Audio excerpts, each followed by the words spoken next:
In a grand city, long ago, there lived an emperor who cared more about clothes than anything else. His palace was filled with wardrobes bursting with colorful silks, shining satins, and sparkling golden embroidery. Every day, he tried on new outfits, spending hours admiring himself in tall mirrors, while his people waited outside for him to make decisions about the kingdom. Instead of ruling wisely, he spent his time changing into one suit after another, showing them off with pride. The emperor's city was busy and full of life. Merchants sold fruits and fabrics in the markets, children played in the narrow cobbled streets, and travelers passed through carrying stories from faraway lands. Among the people, whispers spread about the emperor's love for clothes. They laughed quietly, saying their ruler cared more for silk than for them. Still, the city sparkled with festivals, as the emperor often ordered parades just to show off his newest outfits. One warm morning, two strangers arrived in the city.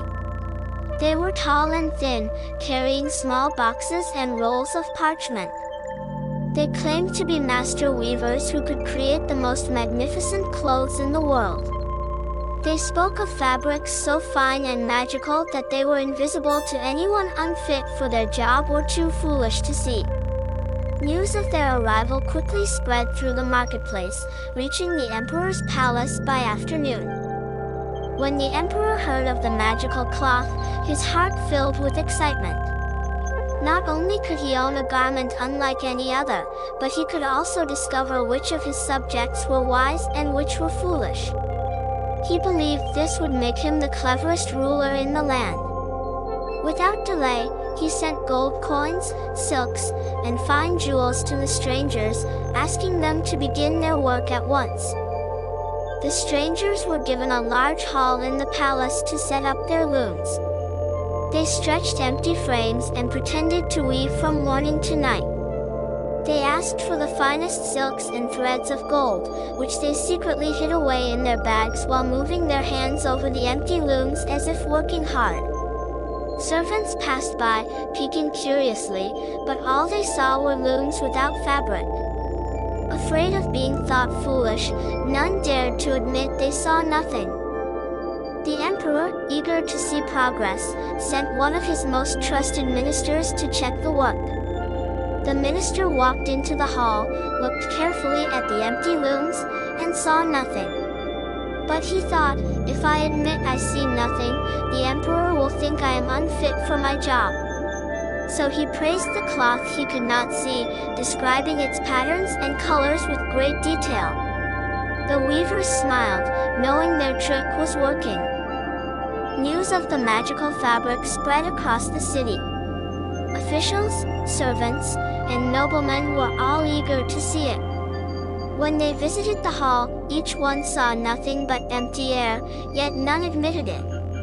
Instead, they praised the colors and designs, adding to the emperor's belief that the fabric was truly extraordinary.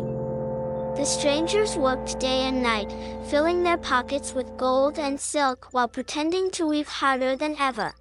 Finally, the emperor himself went to see the cloth. He looked at the looms and saw nothing at all. But he thought, if I say I see nothing, then I am unfit to be emperor. So, he clapped his hands with delight, praising the invisible fabric.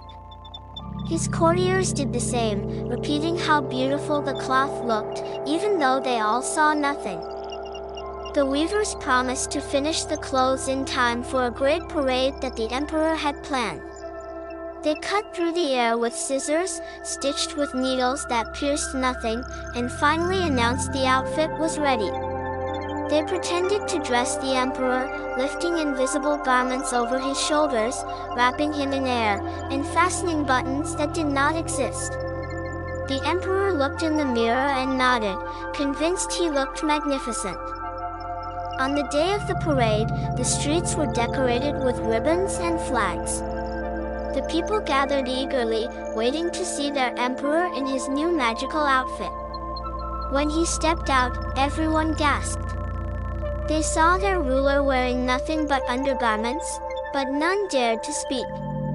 They cheered and clapped instead, afraid to be called foolish.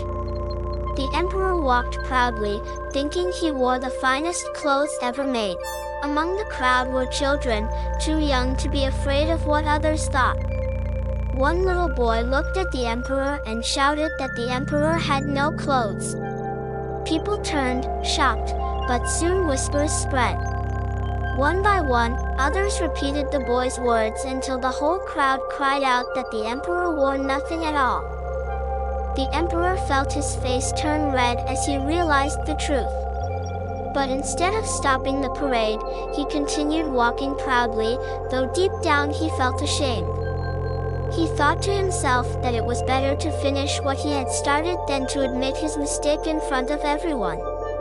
The weavers, meanwhile, had already disappeared with all the gold and silk they had stolen. In the days that followed, the story spread across the city and beyond. People laughed at how foolish their emperor had been. Yet, many also learned a lesson, that pretending out of fear of others' opinions often leads to greater embarrassment. The emperor began to change. Though he still loved clothes, he realized he should not spend all his time and treasure on them. He started listening more to his people and ruling with greater care. The emperor never forgot that parade. Though he continued to wear fine clothes, he no longer let vanity rule his life. The people of the city, too, remembered the boy's honesty and began to value truth above fear. They understood that courage sometimes comes from the smallest voices. And so, the kingdom grew wiser, learning that honesty is more valuable than gold and that even the mightiest rulers must be humble.